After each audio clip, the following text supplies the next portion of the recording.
Just days until disaster hits. I knew it. We're sending jets. Let's do something fun in this video today, all right? So down in the comments, write down the word positive if you feel that President Joe Biden is doing an amazing job and is leading us to the best nation that this world has ever seen. Now, for anyone who thinks that he's steering the ship down a bottomless abyss, comment the word negative. Now, the fun part is you're going to be able to look in the comments and see how people perceive what's happening right now. So just take a look at the comments. What are people saying down there? However, if Representative Marjorie Taylor Greene was in this community, she would probably comment the word negative in all caps. Why? Because she's looking to impeach President Joe Biden. Do any of you guys agree with her? Now, Greene argues that Biden doesn't care about the borders, but she's wrong. The president does care about the borders of the Ukraine, that is. And since he's met with Ukrainian President Vladimir Zelensky yet again, this confirms it. Any guesses as to what these two leaders talked about? Now, here's a guess. Weapons, aid, F-16 fighter jets. Now, since we're already talking about lawmakers and the government officials who obviously don't like each other,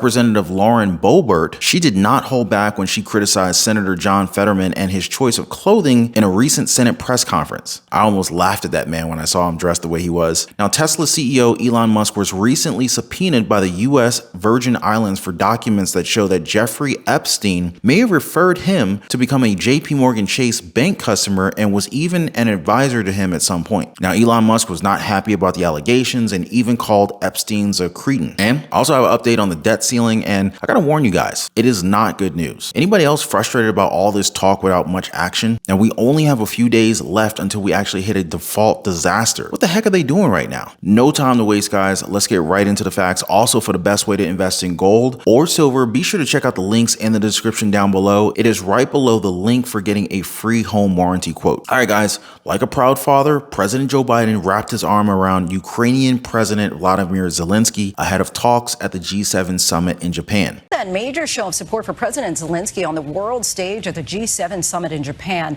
The war in Ukraine topping the agenda as Zelensky met one-on-one with world leaders, shoring up support as the battle rages in eastern Ukraine. Tonight, Zelensky denies Russia's claims that it has taken full control of Bakhmut.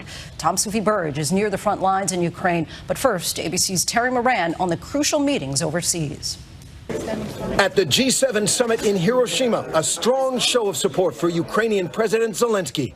After a group photo of summit leaders with Zelensky, who was wearing his signature military greens, President Biden put his arm around the embattled leader, a small gesture that spoke volumes about their wartime partnership. Now, even though Ukrainian and Japanese officials urged Zelensky to join the summit virtually, the Ukrainian president arrived in a French plane to continue asking for aid from some of the wealthiest democracies in the world. Officials say that he may think that he has a better chance of asking for better weapons and even more financial assistance if he shows up in person, seemingly a sign of how important these are to him and his country. After landing in Japan, Zelensky posted this on his Twitter. Quote, Japan, G7, important meetings with partners and friends in Ukraine, security and enhanced cooperation for our victory. Peace will become closer today. End quote. Peace, huh? You guys think that any of these countries are fighting for peace? Now, President Biden on his end has already told other leaders that he would join the largely European effort to train their pilots with the use of F-16 fighter jets. Now, once again, backtracking on his words, he did the exact same thing with the tanks that could start another world war. Do you think that he's ready to send the F-16 fighter jets to the Ukraine now? What I do know is that the president is pretty close to announcing $375 million worth more of taxpayer-funded military aid to the Ukraine. It's a blank check here, guys. Now, back here at home, we got people who are very unhappy with the president's performance and even want him impeached. So you got Republican Representative Marjorie Taylor Greene. She seeks to impeach President Biden over his handling at the border and the immigration policies. Now, according to Greene, she said this, quote, his policies, directives, and statements surrounding the southern border have violated our laws and destroyed our country. Biden has blatantly violated the constitutional duty, and he is a direct threat to our national security. End quote. And while Republican leadership didn't tell her not to do it, they did question how she would go about it. The White House wasn't very amused about all of this impeachment talk, with a spokesperson saying this about the news. Quote, is there a bigger example of a shameless sideshow political stunt than a trolling impeachment attack by one of the most extreme MAGA members in Congress over national security, while she actively demands to defund the FBI and even said that she would have been armed and and would have won the January 6th insurrection if only she'd been in charge of it, end quote. They added that President Biden is actively focused on what's important to the American people,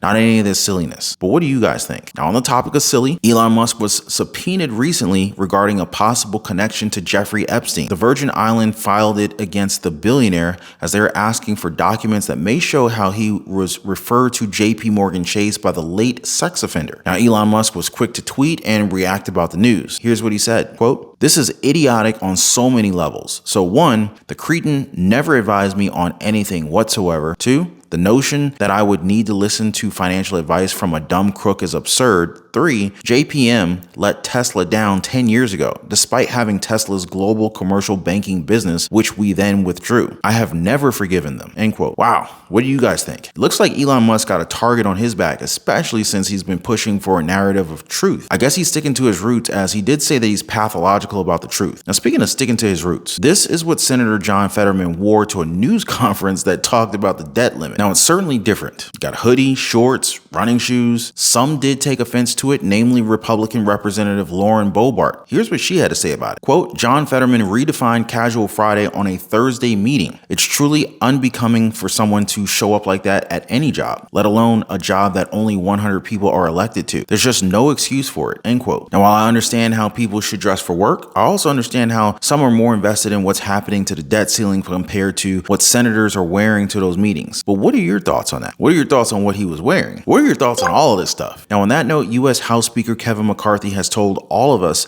that the debt negotiations cannot move forward until President Biden returns to Washington. According to the House Speaker, quote, "Unfortunately, the White House moved backwards. I don't think that we're going to be able to move forward until the president can get back into the country," end quote. But again, the White House looked to be ready to answer back, and this is their statement about the crisis. Quote, "Let's be clear. The president's team is ready to meet at any time. And let's be serious about what can pass in a bipartisan manner. Get to the president's desk and reduce the deficit. It is only a Republican leadership beholden to its MAGA wing, not the president or Democratic leadership, who are threatening to put our nation into default for the first time in our history unless extreme partisan demands are met," end quote. Is it just me, or do you also hear Karine Jean-Pierre whenever you hear the words "let me be clear" are uttered? It's just something that I noticed over time. And again, we're back at both sides throwing dirt at each other and the American people waiting patiently for a solution. Meanwhile, Social Security is in danger, veterans are in danger, and who knows how deeply this is going to affect those on low income. But what are your thoughts on all of today's updates? Now, it may not be the most pleasant, but at least it's the truth. And yes, the truth does hurt, but I think it's better than being lied to. So no, our lives are not necessarily getting any easier. Our expenses continue to go up, like credit card bills, the complete opposite of what's happening to our savings. But the solution shouldn't be that hard, right? Just make more money. Sounds easy enough, right? But improving one's cash flow, it takes a lot of hard work. Now, if you want to learn more about that, maybe you and I can have a little chat.